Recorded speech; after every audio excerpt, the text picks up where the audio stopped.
Good morning from Panhandle Outdoors, America's only daily outdoor TV show. Your source for fishing, hunting, and information for folks who enjoy the great outdoors. Now sit back, relax. It's Panhandle Outdoors. Good morning, folks. Welcome to Panhandle Outdoors. I'm Winston Chester. I'm glad you're here this morning. Got a big show lined up, a special guest here. We're going to talk about some fishing today. But first, let's take a look at our weather. Brought to us by Gulf Coast Air Conditioning. Drew Pollard and a hard-working crew taking care of our everyday comfort need. It's going to be hot again. They're calling for 97, and low's going to be 80. So it's still going to be another warm August day. And we're still sort of on the tail end of dog days, and we'll be glad when that's over with. Our water temperature is going up 1 degree up to 89 degrees. Take a look at our river readings brought to us by Panama City Coca-Cola. Good folks down there. The Apalachicola Bluntstown is dropping out a little bit now, 7.6.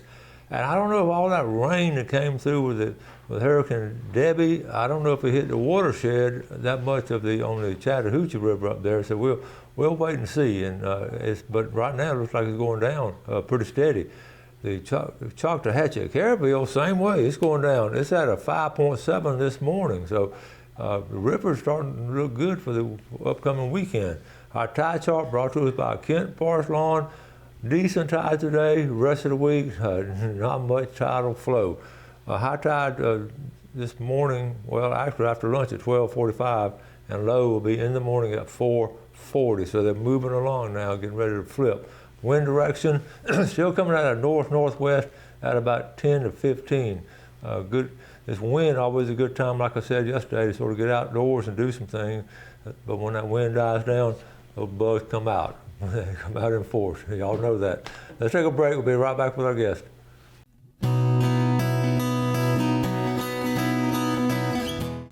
Okay, welcome back, and welcome our guest, Lawrence Sledge. How you doing, Coach? All right. Now, this is his third time on the show. He's been on before. Last time he was on had been 4 years ago because we were at Studio B out at the house. But right. glad to have you back. Glad to be back. And speaking of back, we go way back when I first got out of college and got a job at Rutherford. Lawrence and his brother Nathaniel, they were in my class, and we just had some really good class and good times, didn't we? Oh yeah, we did. That was a fun time. That was a time when the coaches could get out there and participate with the kids. Well, we joke about that a lot. We and a couple other coaches were pretty strong and healthy, and our students we played volleyball. And back then, people used to play picnic volleyball, but we were playing set it up and smash it. We were the first ones really started doing that in this area, and we were smashing them, wasn't we? Yeah, it was something that we was not used to, because we didn't know anything about setting up a serve. Only thing we were thinking about was just getting it back. Yeah. Before you had the three hits. So we had the coaches against the students on Fridays. We'd have like a free day, but we had some wonderful times. We laughed and just ended up shaking hands, hugging, and all. So that's the basis of our relationship. And then over the years, we done some fishing together, and always run into track season. You and your wife love track. Yeah, we've been doing the state meets for over 30 years, and we did one this year in May, and we were down there to see the state 4x1 state record, which was 39:36. Wow. That's the 4x1. 4x1. I'm an old track coach, and I would.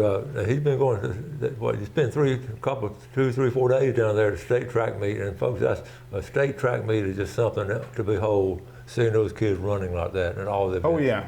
You get to see a lot of these kids in the state, and a lot of times, you get to see them as freshmen all the way up to seniors, and you get to see a lot of the athletes that have become professionals and have went to the Olympics. Started there. Oh gosh, exactly. Right here in Florida, and the state where's the meeting held now?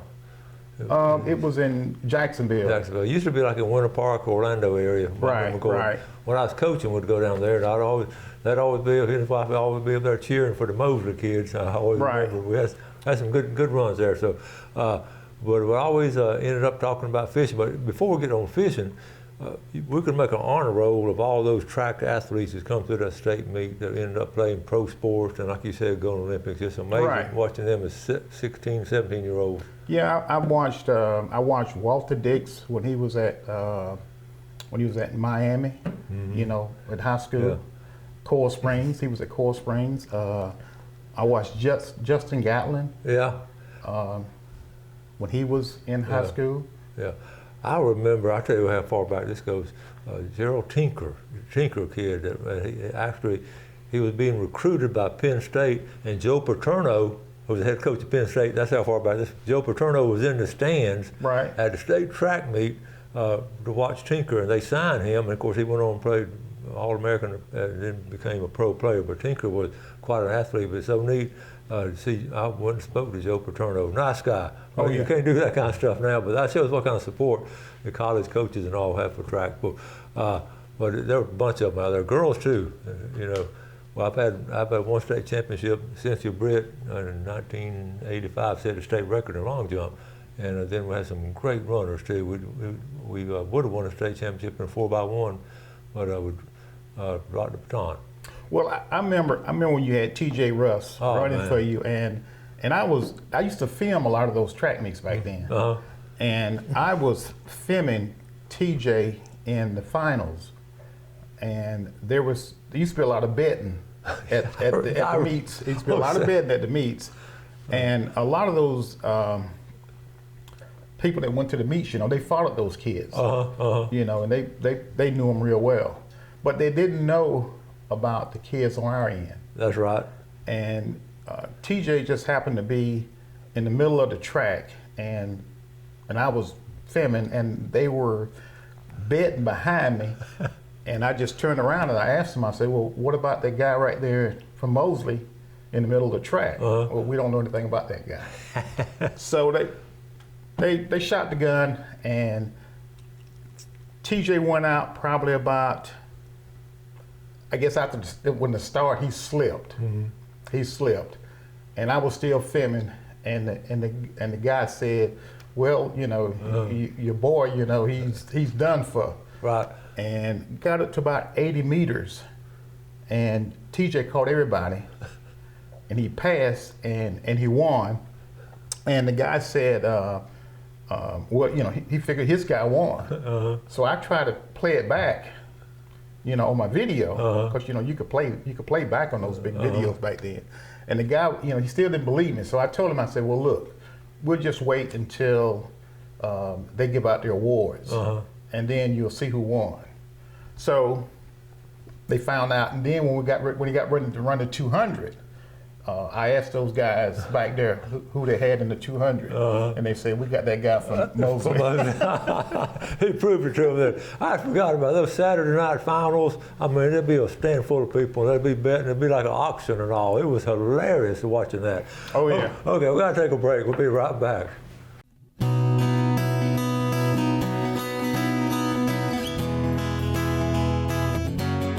Okay, welcome back. Here with Lawrence Sledge. We got to get out off track, and because we got off track, we got off the track subject and talk about some fishing, because Lawrence does a bunch of it, and we always do our big trip yearly with Captain Billy Archer. Seminole Wind. We had to change the date because of the weather.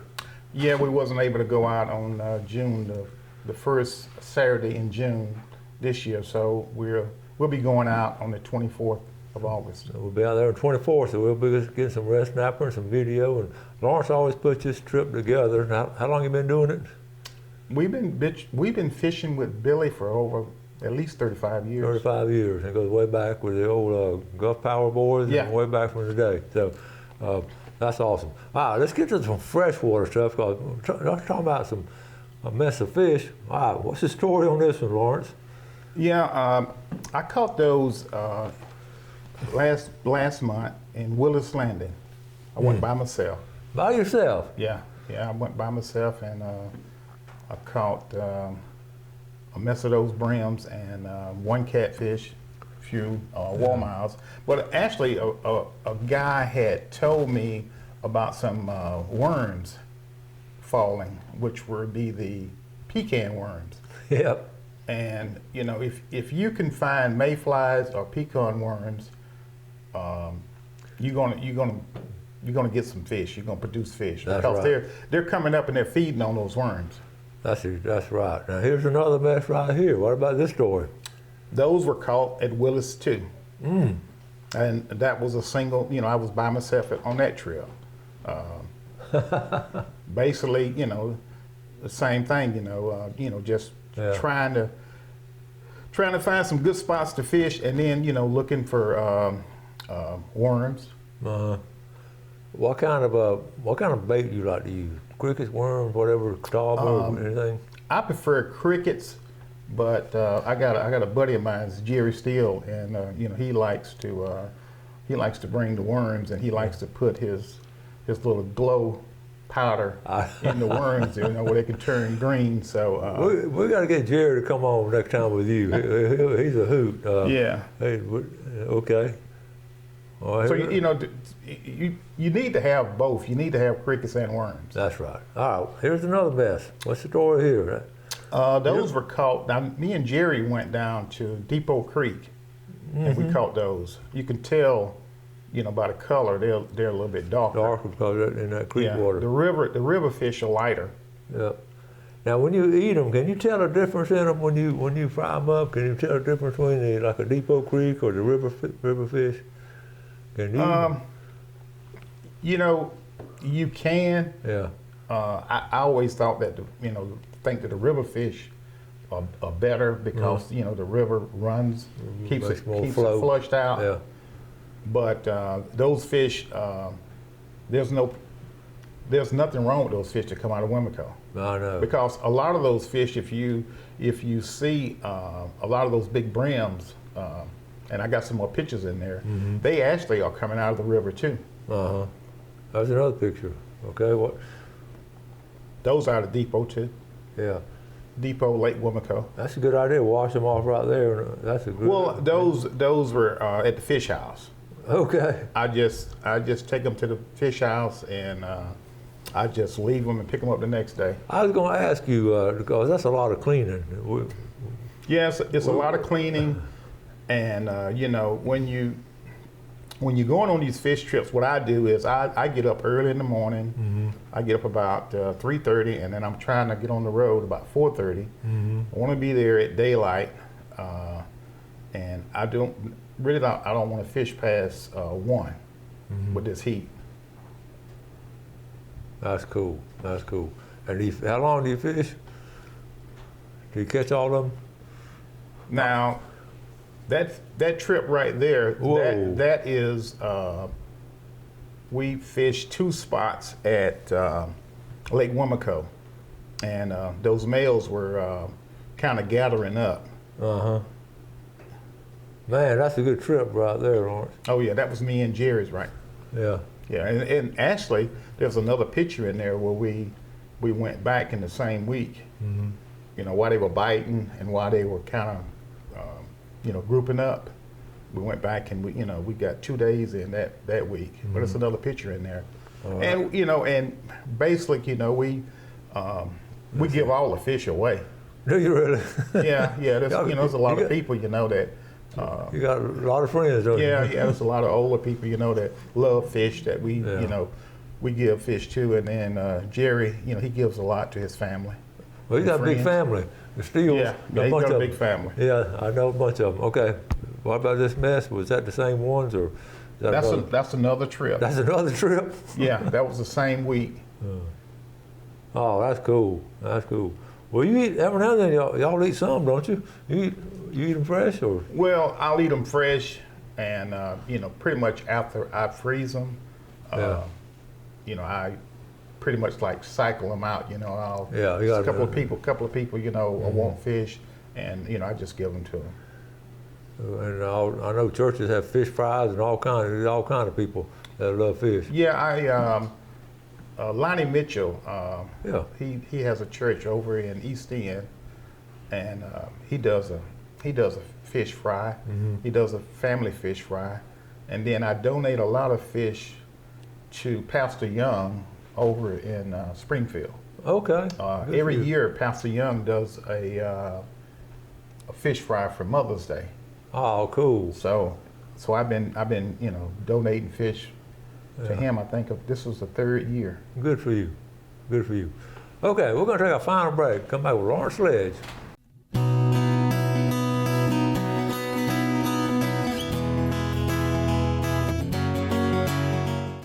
Okay, welcome back. First of all, let's look at our fishing game times brought to us by Blue Water Outriggers in Port St. Joe. Our time today, 1:54 to 3:54 this morning, and this afternoon, 2:14 to 4:14. So let's talk about those fishing times and all. I know you're on the water a bunch, salt water and mainly fresh water, but do you see those fishing times you got ready, or is it steady? How do you do that? Well, me and Jerry, we said that we were going to try to watch the tide, but you know, as you start getting further down towards Apalachicola, you can have 4 tides down there. So what I always do is, I guess I always do like the old guys. They always said if the water was moving either in and out, you know, that's a good time, you know, for the fish to bite. That's right. When it's not moving, you know, it's not, you're not going to do anything. That's right. And I think a lot of people, when they're out and they're fishing, you don't have reception in some areas. So you know, you really can't, you know, pull your phone out and look and see when the tide's going to be, you know, coming in and moving. So what you got to do is you just got to go by what you see, what the water's doing. All right. Good picture here. Tell us about this one here. Yes, that is me and Freddie Human. We call him Fly. We caught those fish February of this year at Depot Creek. That's nice. And then right here. Yeah, that's the rest of them, and a lot of those were at least over 3/4 pound. Wow. What were y'all using for bait that day, you remember? Oh, we was using live minnows. Crappie minnows. Yeah. How do you rig it up? You put them on the bottom? How do you rig up your crappie minnow? Normally, I'll take and I'll hook those crappie minnows in the lip, and then I'll fish probably about 3 feet. You know, mostly those crappie, you know, when they're feeding, you know, they're looking up.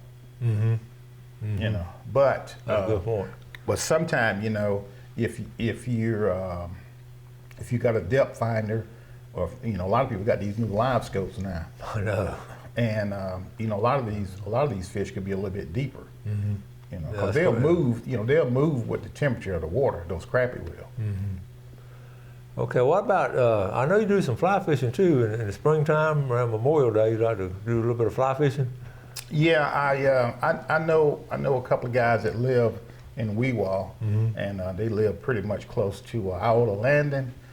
And, you know, when those guys go across that bridge over there in Weewall, which is the old dam, they'll see those flies, you know, hatching out, and they'll be all over the dam there. And they'll give me a report that the flies are out. And if you can get to the Florida River, or if you can get to any of these rivers when those flies are out, it is a lot of fun on the fly. That is amazing. You can see a swarm of them all of a sudden just coming across it, you know, it's in the air. Right. So you know right then that's when you call your buddies up, and that's good to have people down there on a daily basis. It's good. It's good. You know, I got a lot of friends that I call, you know, to check and see if, you know, when the water, you know, like we got all this rain. I got some guys that live in St. Joe. Got some guys that live in Weewall. Yeah. Do you like to fish the river when it's falling or when it's going up? How do you? I like to fish the river when it's falling. When it's falling out.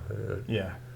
What about I know you fish mainly at Apalachicola. You've been on the Choctawhatchee some, but I've been on the Choctawhatchee some, but it's always cool. You've got a place at Howard Creek. Yeah, I got a place at Howard, so you know I've always fished, you know, Howard's, and I've. A great story about how your dad got that place. How did Mr. Whitfield sold it to him? Doc Whitfield you know, they named that road, Right. you know, after Doc Whitfield, and I think it was Mr. Booker T. Lewis used to be the bondsman here in town. My granddaddy and some guys from Pensacola and some guys here from Panama City started that camp back in the 50s. Yeah.